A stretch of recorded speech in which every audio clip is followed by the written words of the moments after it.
महाभारत का युद्ध आज तक का सबसे विनाशकारी और विध्वंसक युद्ध रहा है और इस युद्ध में कई लोगों की जानें गई थी और कौरवों का पूरा वंश खत्म हो गया था। और कहा जाता है कि इस युद्ध में इतने लोग मरे थे और इतना रक्त बहा था कि वहाँ की भूमि का रंग आज भी लाल है। महाभारत का युद्ध दुनिया का सबसे ऐतिहासिक युद्ध था जिसमें पांडव कौरवों पे विजय प्राप्त करते हैं। तो चलिए आज हम आपको ऐसे ही 10 महान योद्धाओं और इनकी शक्तियों के बारे में बताते हैं और हम यहाँ पे सभी योद्धाओं के स्पिरिचुअल फादर के बारे में बता रहे हैं। दुर्योधन 100 कौरवों में सबसे बड़े भाई थे और ये एक महान योद्धा भी कहलाते थे। गदा चलाने की काबिलियत इनसे ज्यादा किसी में नहीं थी और उस समय ये गदा चलाने के सबसे सर्वश्रेष्ठ योद्धाओं में से एक थे। दुर्योधन में गजब की शक्तियाँ थी और कहा जाता है कि उनमें 100 आदमियों जितना बल था और उन्हें छोटी मोटी शारीरिक हानि होने से उन्हें कोई फर्क ही नहीं पड़ता था। दुर्योधन ने अपनी युद्ध कला गुरु द्रोणाचार्य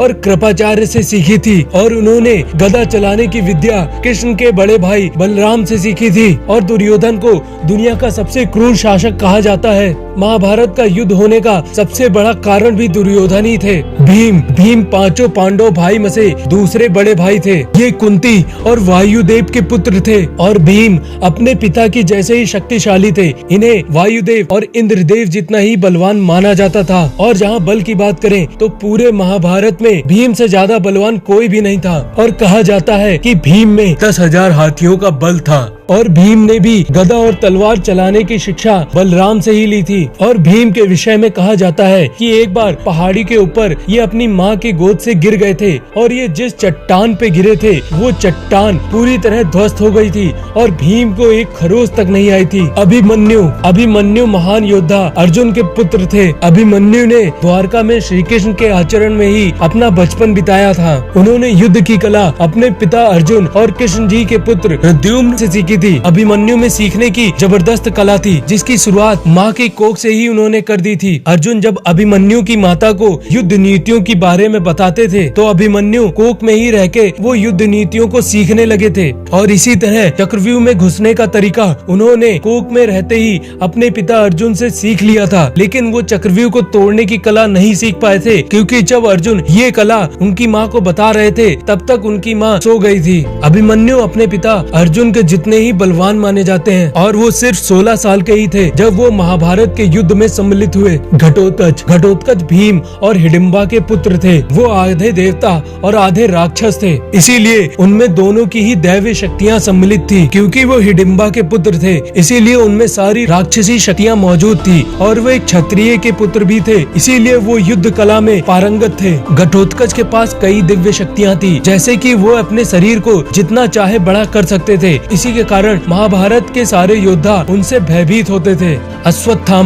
अश्वत्थामा द्रोणाचार्य और कृति के पुत्र थे। कहा जाता है कि अश्वत्थामा शिवजी के ही अंश हैं और कौरवों के सबसे बलशाली योद्धाओं में से एक हैं। द्रोणाचार्य ने कई वर्षों तक शिवजी की तपस्या की और वरदान में उन्हीं की तरह एक बलशाली पुत्र मांगा। भगवान शिव के आशीर्वाद की वजह से उनके सर पे एक मणि थी और इस मणि की वजह से ही ना तो उन्हें भूख लगती थी और न प्यास, और इस मणि के बल से वे किसी को भी अपने वश में कर सकते थे। अश्वत्थामा एक चिरंजीवी हैं और वो अस्त्र और शस्त्र के महारथी माने जाते हैं। अश्वत्थामा के पास कई दैवीय अस्त्र और शस्त्र थे और उसमें सबसे बलशाली अस्त्र था ब्रह्मास्त्र। और भीम का भी कहना था कि अश्वत्थामा से गुस्से में लड़ना नामुमकिन है क्योंकि वे गुस्से में एकदम शिव जी की तरह ही शक्तिशाली और विध्वंसक हो जाते थे। द्रोणाचार्य अश्वत्थामा के पिता थे और वो कौरवों और पांडवों के शाही गुरु भी थे। द्रोणाचार्य ने ही अर्जुन को एक महान धनुर्धर बनाया था और पांडवों और कौरवों को भी इन्होंने ही युद्ध कलाएं सिखाई थी। द्रोण परशुराम जी के शिष्य थे और वो अपने वचन की वजह से वो कौरवों की तरफ से लड़े थे। द्रोण बहुत बड़े ज्ञानी थे और महाभारत के युद्ध में सबसे अच्छी रणनीतियाँ द्रोण ने ही बनाई थी।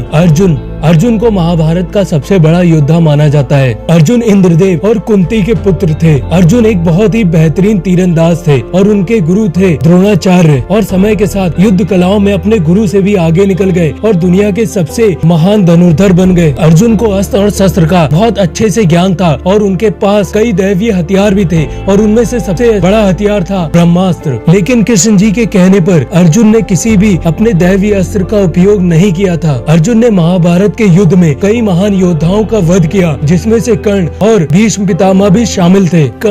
कर्ण सूर्यदेव और कुंती के पुत्र थे। कर्ण पांडवों में से सबसे बड़े भाई थे, लेकिन कर्ण ने सामाजिक भेदभाव और अपने प्रिय मित्र दुर्योधन के कारण ये युद्ध कौरवों की तरफ से ही लड़ा। कर्ण ने अपनी विद्या भगवान परशुराम से ली थी और वो एक कवच और कुंडल के साथ पैदा हुए, और ये कवच और कुंडल उनके पिता सूर्यदेव ने दिए थे, और जिसके कारण कोई भी अस्त्र शस्त्र उनका कुछ नहीं बिगाड़ सकता था। और कर्ण ने भीष्म पितामह को ये वचन दिया था कि जब तक वो युद्ध में रहेंगे तब तक मैं युद्ध नहीं लड़ूंगा, क्योंकि अगर वो दोनों एक साथ युद्ध में उतर गए तो वो पांडवों का नाश कर देंगे। और इसी वचन की वजह से कर्ण कुरुक्षेत्र में भीष्म पितामह की मृत्यु के बाद उतरे। क्योंकि कर्ण एक महान योद्धा था, इसीलिए उसे सामान्य रूप से हराना बहुत ही मुश्किल था। तो पांडवों ने एक षड्यंत्र बनाया और उसके तहत उनका कवच और कुंडल मांग लिया गया, और उसके बाद ही अर्जुन कर्ण का वध कर पाए। भीष्म पितामह भीष्म देवी गंगा और शांतनु के पुत्र थे। भीष्म कौरवों और पांडवों के दादा भी थे। भीष्म पितामह ने भी अपनी शिक्षा परशुराम से ही ली थी, और उनको अपनी माँ गंगा से कि ये वरदान मिला था कि उनकी मृत्यु इच्छा मृत्यु होगी। और एक बार परशुराम जी ने ये कहा था कि भीष्म से कभी कोई युद्ध मत करना, क्योंकि वे इतने शक्तिशाली हैं कि उनसे युद्ध में जीतना मुश्किल है। भगवान कृष्ण भगवान विष्णु के 8वें अवतार थे। भगवान कृष्ण महाभारत के सबसे विद्वान और सबसे बलशाली योद्धा थे, और उन्होंने महाभारत में शस्त्र न उठाने का वचन लिया था। भगवान कृष्ण महाभारत के युद्ध में अर्जुन के सारथी बने। भगवान कृष्ण एक महान योद्धा भी थे, और उनके ज्ञान और उनके बल का वर्णन शब्दों में बयां नहीं किया जा सकता। तो फ्रेंड्स, आपको हमारा ये वीडियो कैसा लगा? वीडियो अच्छा लगे तो वीडियो को लाइक, कमेंट और ज्यादा से ज्यादा लोगों तक शेयर कीजिए, और चैनल को सब्सक्राइब करना मत भूलिएगा। तो मिलते हैं नेक्स्ट वीडियो में।